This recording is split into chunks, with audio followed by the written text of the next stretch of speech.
Assalamualaikum warahmatullahi wabarakatuh. Nama Juwita Yanti, NPM 1921020353. Di sini saya akan menjelaskan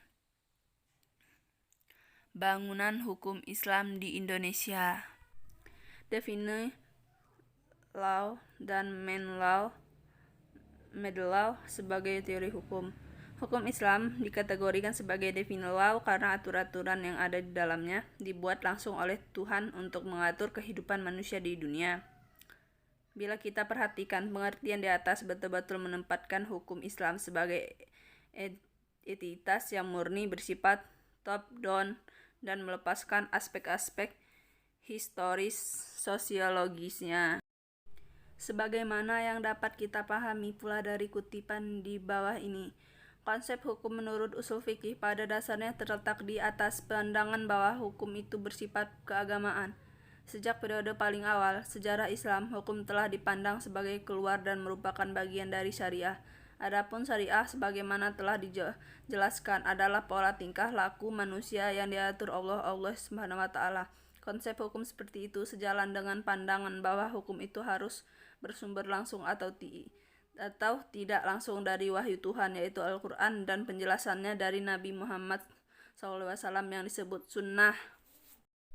Bila kutipan di atas dikaitkan dengan politik, maka itulah yang disebut dengan demokrasi negara Islam. Sifat demokrasi negara Islam menunjukkan kepercayaan terhadap supremasi hukum suci yang menjadi sumber otoritas pemerintahan.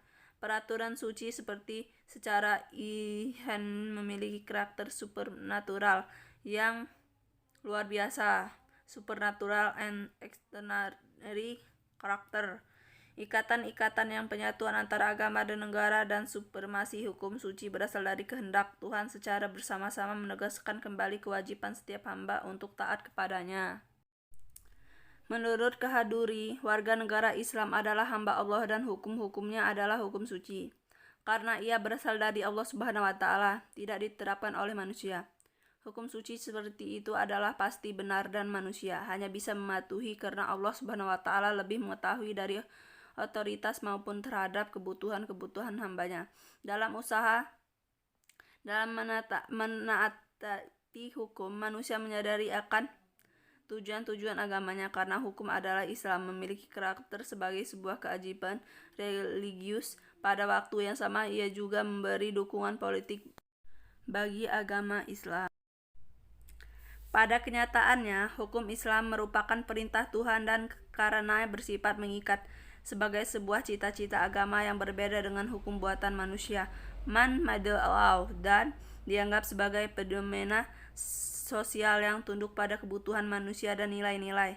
Karena alasan itulah, hukum dalam pandangan pemikir Muslim pada kenyataan bukanlah termasuk kajian yang independen dan empiris. Sebagai implikasi dari kedua faktor tersebut, yaitu sifat suci dan ikatan yang kuat dengan tradisi lama, hukum Islam berkembang menjadi sebuah hukum yang statis yang bisa dianggap menjadi penghalang bagi terjadinya perubahan.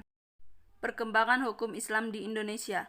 Pada bagian ini kita akan mendiskusikan revelasi epistemologi hukum Islam Indonesia dengan perkembangan hukum Islam Indonesia dengan pembangunan nasional. Namun sebelum kita lanjut jauh membahas persoalan tersebut, lebih dahulu sebaiknya mengetahui apa yang dimaksud dengan hukum nasional.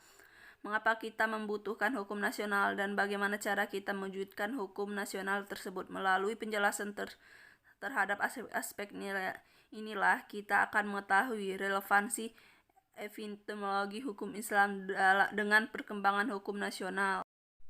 Pembangunan hukum Indonesia. Dalam rangka pembangunan sistem hukum Indonesia, pemerintah menerapkan kebijakan untuk memanfaatkan 3 sistem yang eksis living law di Indonesia, yaitu sistem hukum adat Islam dan Barat Belanda sebagai bahan bakunya. Ketiga sistem hukum sangat berkontribusi dalam pembangunan hukum nasional.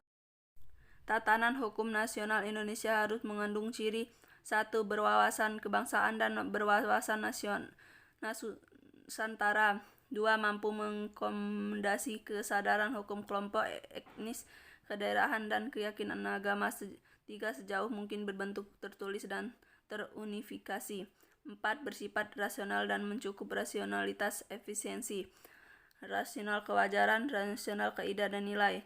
5. Responsif terhadap perkembangan aspirasi dan ekspektasi masyarakat.